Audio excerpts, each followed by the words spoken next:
7 p.m. and now includes the following counties in Illinois: Cook, DuPage, Grundy, Kendall, and Will.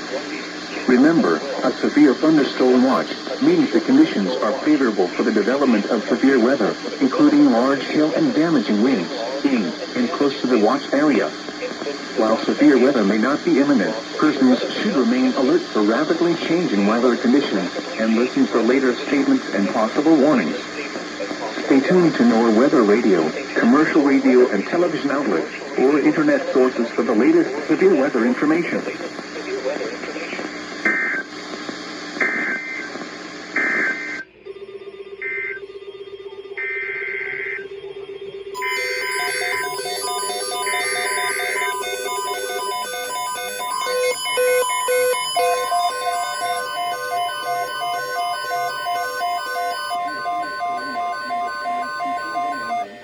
Thunderstorm watch for 5 to 4 remains in effect until 7 p.m.